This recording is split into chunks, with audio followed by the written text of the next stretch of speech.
Assalamualaikum Ibu. Waalaikumsalam, Mbak. Perkenalkan, nama saya Alvita. Saya mahasiswa dari Universitas Asia Surakarta. Di sini saya akan memberikan pendidikan kesehatan pada pasien dengan kemoterapi CA-cervix. Yang tujuan khususnya yaitu persiapan kemo dan upaya memenuhi syarat serta efek samping kemo dengan upaya penanganan ya Bu. Nanti waktunya 5-10 menit. Apakah ditanyakan? Tidak. Apakah Ibu sudah siap? Itu saya mulai ya Bu. Yang pertama yaitu pengertian tentang CA-cervix. Apakah Ibu sudah tahu ya?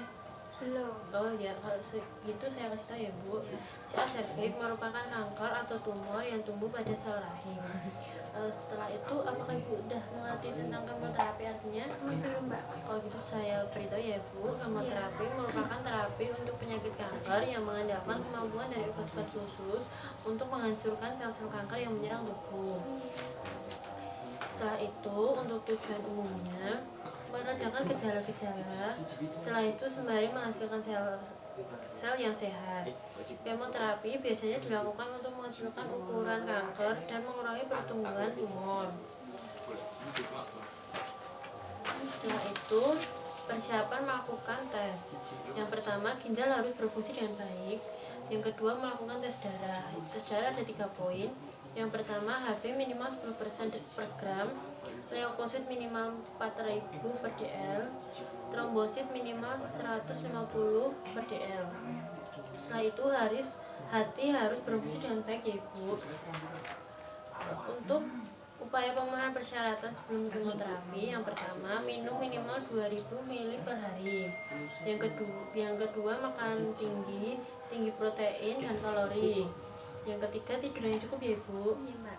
Selanjutnya teknik untuk peredaan nyeri kemoterapi ada 4 macam. Yang pertama relaksasi atau tarik nafas dalam. Yang kedua distraksi. Yang ketiga guidi imager merupakan teknik relaksasi dengan menggunakan imajinasi untuk membayangkan sesuatu yang pasien suka, seperti Ibu ke pantai ataupun ke tempat manapun ya Bu. Setelah itu guide kontrol. Setelah itu efek samping. Apa ada yang ditanyakan dulu Ibu? Oh, belum ada, Mbak. Oke, setelah itu efek samping dan pencegahan. Yang pertama kerontokan rambut, yaitu dapat untuk mengatasinya dapat menggunakan topi atau wig serta hindari terlalu sering menyisir rambut ya Ibu. Yang kedua itu mual dan muntah. Dapat diatasi dengan makan dengan porsi sedikit tapi sering. Setelah itu saat mengonsumsi makanan kunyah dengan perlahan. Setelah itu kelelahan dan anemia dapat diatasi dengan istirahat yang banyak dan melakukan olahraga yang ringan jika dokter mengizinkan. Setelah itu perubahan kulit kering atau hitam dan nyeri kepala. Setelah itu untuk upaya pasien untuk mengurangi efek samping, yang pertama higien rambut dan menyampaikan tumbuh kembali setelah terapi selesai. Yang kedua menggunakan lotion tanpa kandungan alkohol. Yang ketiga menganjurkan makanan sedikit tapi sering, jenis makanan yang tidak merangsang mual dan muntah ya Bu.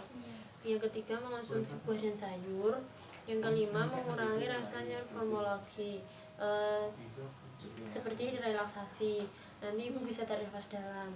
Ibu dari di sini apakah dia ditanyakan? Oh, belum ada, Mbak. Belum ada. Iya. Baik, kalau gitu saya sudah selesai ya Ibu.